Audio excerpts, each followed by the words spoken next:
Daddy ഇത് വല്ലതും അറിയുന്നുണ്ടോ? ദാസേട്ടൻ പിന്നെ ആ കസ്റ്റംസ് ഓഫീസറുടെ വീട്ടിൽ പോയിരുന്നു.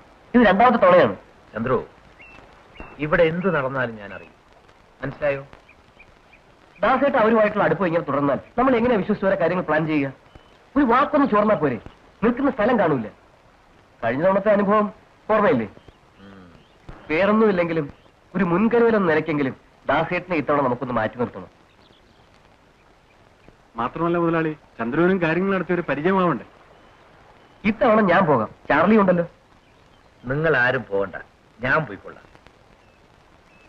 ഇത്തവണ താരാശങ്കർ മുട്ടുമടക്കാനുള്ള സകല സാധ്യതകളുമുണ്ട്. രാത്രി 11:30 അവർ പുറംകടലിൽ നിന്ന് സാധനങ്ങളുമായി തിരിക്കും. അപ്പോൾ അപ്രോക്സിമേറ്റ്ലി 11:40 ആകുമ്പോൾ അവർ കരയിലെത്തിരിക്കും അല്ലേ? എക്സാക്ട്ലി. കടൽപ്പാലത്തിന്റെ ഇപ്പുറത്തായി കസ്റ്റംസിന്റെ ബോട്ടുകൾ മറന്നു നിൽക്കാനുള്ള ഏർപ്പാടുകൾ ഞാൻ ചെയ്യാം. റൈറ്റ്. ഞങ്ങളുടെ ആൾക്കാരോട് കരയിൽ ഫോർട്ടിന്റെ ഉള്ളിൽ കാത്തു നിൽക്കാൻ പറയാം. ഭാഗ്യത്തിന് നാളത്തെ അവരുടെ ഓപ്പറേഷൻസിനെ കുറിച്ചുള്ള വിവരങ്ങൾ ഇത്രയും അഡ്വാൻസ്ഡ് ആയിട്ട് നമുക്ക് കിട്ടി. ഊണ് കഴിക്കൊന്നും വേണ്ടേ? കുറെ നേരം ആയാലും രണ്ടുപേരും കൂടെ രാജ്യം പിടിച്ചിറക്കുന്ന കാര്യങ്ങളൊക്കെ പറയാൻ തുടങ്ങിയിട്ട്. മണി ഇത്രയൊന്നും വല്ല പിടിയുണ്ടോ? Sorry madam, at your command. വരൂ.